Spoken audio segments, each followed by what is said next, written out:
दोस्तों, एक बार एक गुरु अपने शिष्य के साथ कहीं से गुजर रहे थे। चलते चलते वो एक खेत के पास से गुजरे। खेत बहुत अच्छी जगह पर था। वहां की जमीन बहुत उपजाऊ थी, पर उस खेत की हालत देख के लगता था कि उस खेत का मालिक उस पर जरा भी ध्यान नहीं देता है। पूरी तरह से उजाड़ सी हालत थी उस खेत की। खैर, दोनों को बहुत प्यास लगी थी, तो वो खेत के बीच में बने एक टूटे फूटे घर के सामने पहुंचे। दरवाजा खटखटाया। अंदर से एक आदमी निकला। उसके साथ उसकी पत्नी और 3 बच्चे भी थे। सभी फटे पुराने कपड़े पहने हुए थे। गुरु ने पानी मांगा। उस आदमी ने उनको पानी पिलाया। फिर गुरु ने उससे पूछा कि भाई साहब, आपके पास इतना बड़ा खेत है, ना वहां पर कोई फसल है, ना फलों की कोई पेड़ है, आखिर आप अपना गुजारा करते कैसे हैं? आदमी ने जवाब दिया, जी हमारे पास एक भैंस है, वो काफी दूध देती है, उसको बेच के कुछ पैसे मिल जाते हैं और बचे दूध का सेवन करके हमारा गुजारा चल जाता है। चूंकि शाम काफी हो गई थी, तो गुरु और शिष्य ने रात को वहीं रुकने का तय कर लिया। आधी रात को जब सब गहरी नींद में सो गए, तब गुरु ने शिष्य को उठाया और कहा कि चलो चलो, हमें अभी यहाँ से निकलना है, पर जाने से पहले हम उस आदमी की भैंस को पहाड़ से गिराकर मार डालेंगे। ऐसा करने का शिष्य का जरा भी मन नहीं था। उसे यह बहुत गलत लगा, पर वो गुरु की बात को टाल नहीं सका। सो वो भैंस को मारकर रातों रात वहां से गायब हो गए। ये बात शिष्य के मन में बैठ गई थी। 10 साल के बाद वो शिष्य एक सफल आदमी बन गया, तो अपनी गलती का पश्चाताप करने के लिए और उस आदमी की मदद करने के लिए अपनी कार से उस खेत के सामने पहुंचा। पर वहां उसने देखा कि उजाड़ खेत एक शानदार फलों के बगीचे में बदल चुका था।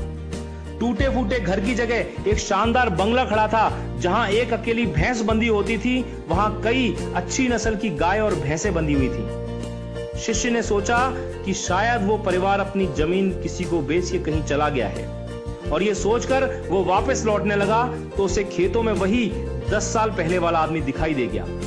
शिष्य उसके पास पहुंचा, बोला, शायद आपने मुझे पहचाना नहीं, 10 साल पहले मैं आपसे मिला था। फिर वो आदमी बोला, नहीं नहीं, ऐसा नहीं है, मुझे याद है, आप और आपके गुरु आए थे। उस रात को तो मैं कभी भूल ही नहीं सकता। आप लोग बिना बताए चले गए, पर उस दिन न जाने कैसे हमारी भैंस पहाड़ से नीचे गिर के मर गई। कुछ दिन तो समझ ही नहीं आया कि क्या करें, पर जीने के लिए कुछ तो करना था, सो लकड़ी काट कर बेचने लगा। पैसे आए तो खेत में बुआई कर दी। फसल अच्छी हुई तो उसे बेच के फलों के बगीचे लगा दिए। काम अच्छा चल पड़ा और आज मैं आसपास के 1000 गांवों में सबसे बड़ा फल व्यापारी हूं। शिष्य बोला, ये काम आप पहले भी तो कर सकते थे। तो आदमी बोला, तब जिंदगी बिना मेहनत के गुजर रही थी, कोई रिस्क नहीं था, तो लगा नहीं कि मेरे अंदर इतनी क्षमता है, सो कोशिश ही नहीं की। पर जब भैंस मर गई तो हाथ पांव मारने पड़े और फाइनली मैं यहां तक पहुंच गया। दोस्तों, कई बार हम भी परिस्थितियों के इतने आदी हो जाते हैं कि उसी में जीना शुरू कर देते हैं, चाहे वो कंडीशन कितनी भी बुरी क्यों ना हो।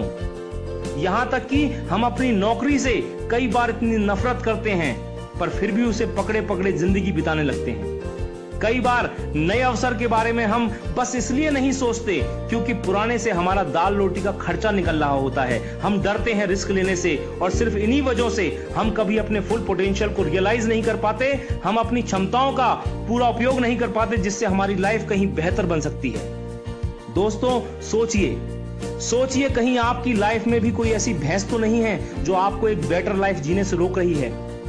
आपने कहीं उस भैंस को बांध के तो नहीं रखा है, और यदि लगे कि ऐसा है तो आगे बढ़िए, हिम्मत करिए और काट के फेंक दीजिए उस रस्सी को जो आपको बांध के रखी हुई है।